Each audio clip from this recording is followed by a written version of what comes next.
Let's talk about a few key tips to go from 0 to 1,000 subscribers.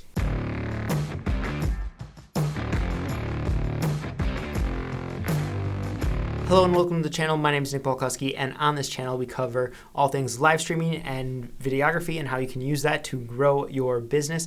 And in today's video, I'm really excited to dive into strategies for going from 0 to 1,000 subscribers. Here on YouTube, having 1,000 subscribers kind of puts you in line for the YouTube Partner Program, which is big if you want to start being able to monetize YouTube through AdSense and other things like that. And this year in 2020, I actually had 2 YouTube channels reach that 1,000 subscriber mark. They actually both crossed the 1,000 subscriber mark within 30 days of each other, which was pretty cool. And in this video, I want to talk about some tips and how you can get started on YouTube and reach your first 1,000 subscribers. The first tip is to niche down. I'm sure you've heard it before, but it's really important to kind of find that niche and really dive into and stick with one specific niche. Here on this channel, it is live streaming and videography for businesses. And honestly, even that is probably a little too broad. If you go back through some of the videos over the last year, you're gonna notice that mostly it has just been live streaming, and very specifically Facebook live streaming.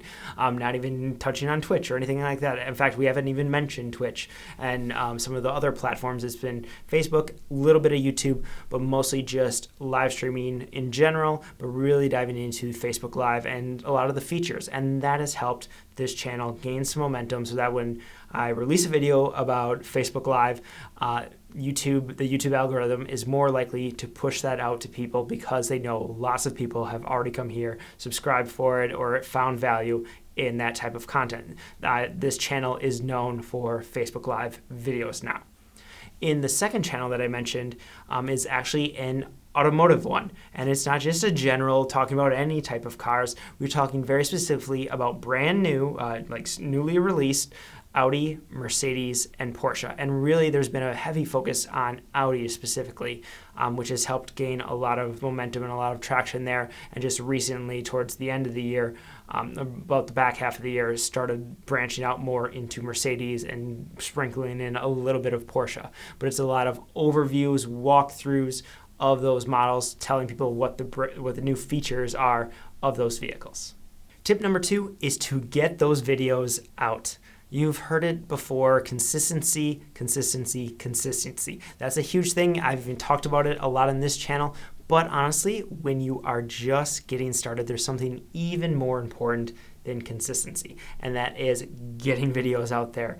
When I first relaunching this channel right here, spent a lot of time working specifically on getting that first chunk of about 10 videos out as quickly as possible, get that out there so that the algorithm can start seeing that, yes, this is a channel that's uploading. There's a little bit of a backlog now that we can start pointing people to. That's how momentum was built on this channel, and that's something that I definitely saw a difference compared to the 2 channels. So the Zimbrick European, which is the automotive channel, that one took a lot longer to really build some momentum. And that was because it was just kind of slowly, consistently, one a week releasing videos. And it took a little bit to build up that backlog to get that momentum going. But then once that happened, that one gets way more views than this channel right here just because of the topic. And the reason this works is because when you're just starting out, YouTube doesn't have any data on you. They don't know what type of channel you are. They don't know what type of people watch your videos. So you need to be able to feed them some of that information. That's where I think if you can get your, say, first 10 videos, 10 to 20, honestly, if you can get those first 10, 20 videos out as fast as you can, don't worry about hitting a certain release date. Just get those videos out. If you get 2 done in a week, release 2. If you get 6 done in a week, release 6. Probably shouldn't be speeding out that many videos because likely you want to make sure they're still high quality. But think about how you can get more videos, just release them right away. And then once you get to that 10 to 20 mark, that's when start thinking more about that long-term success, about building that consistency in, where you're releasing 1 video a week and getting a little bit of a queue for that, so that way you can then start upping the number of videos that you're releasing every single week if you get to that point. But you can at least make sure you're consistent over the long run. That's where that consistency piece really pays off, is when YouTube already knows what to kind of think about you and who responds best to your channel already. They already have an idea of what your audience is. So you need to make sure that you're feeding that algorithm some data so that they know who to send your way. And when you're just starting out, I think the third big thing to really realize, or the third big tip I have for you, is to experiment. Try some different formats, try some different styles of videos, maybe even try some different topics or different takes on topics. This is the point where you can kind of throw a lot of things out there and see what hits. And I'm not even, I know that goes a little bit against that niching piece, but ultimately what you're trying to do here is find what works best for you. If you already know this is the exact kind of format I want to do, even if it's not necessarily the one that's going to get me the most views, then stick with that, obviously. But this is your chance to really experiment, to try a few different things. I know on this channel, I was trying to kind of throw a bunch of things out there. I did some product videos. I did some more behind the scenes, some more general gear videos, some more videography focused videos. And really it was the one really big one for me that hit on this channel was the Facebook live tutorial. I saw that I had a Facebook scheduling video from a couple of years ago, Facebook live stream schedule video, that it was still getting a decent amount of views, especially with kind of everybody being home, people jumping on and doing more live streaming. I was seeing that was getting searched a little bit more. I saw some of the results there. And so I doubled down, did a reshot of how to schedule a live stream, and saw that get some traction. So then it's like, all right, let's jump in fully and let's do a full tutorial of Facebook Live. That took off, and that led to a full series on Facebook Live and just the different features within that. Ultimately, that's what you're trying to do. You're trying to figure out what is that series that you can double down on, and the only way you're going to find that out is by experimenting at the beginning. So try a few different formats, and then tip number 4 is follow the results.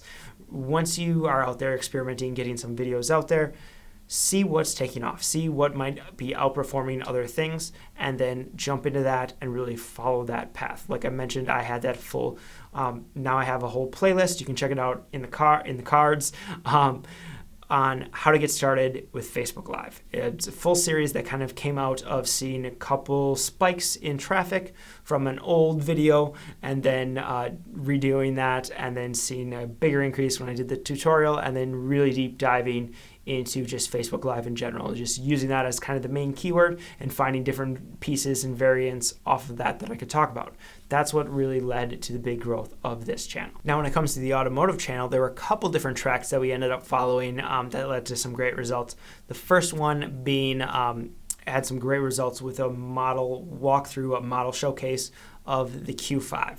So realizing that's one of the most popular Audi vehicles, the SUV, so jumping in and doing a bunch of different things around Audi SUVs and just kind of showcasing a lot of those models and kind of deep diving into different aspects of it. Like when the hybrid was announced, we deep dived into the hybrid and got some decent views there. So kind of finding different variants within that, but then experimenting a little bit. See, my big recommendation is once you kind of hit that pattern, hit that consistency element where you're producing videos every single week, you want to follow the results for a good chunk of it, but you need to kind of keep having that little bit of experiment in there every single time. So maybe 20% of the videos, you'll try something new, try something different. You'll experiment with a different variant and see what kind of results you can get from there, and it might lead to a new path to go down.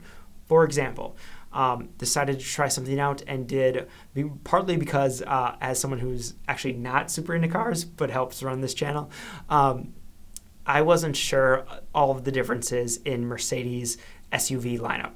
So part of it was just for my own education a little bit, but we jumped in and did a video on Mercedes SUVs. Kind of broke down, gave an overview of the entire lineup. That is easily the most viewed video on that channel now. We kind of dominate search for Mercedes SUV. But from there, that led to several other series of diving within, doing different breakdowns of the different lineups and kind of showing different things. We did that with Audi. We did the breakdown of their SRV lineup. We did a breakdown of their sedan lineup. We did a breakdown of the C-Class for Mercedes, and then within that we started taking out different pieces of the C-Class, the C300, the C43. That was another really big video for that channel, was the C43 and just the results that got.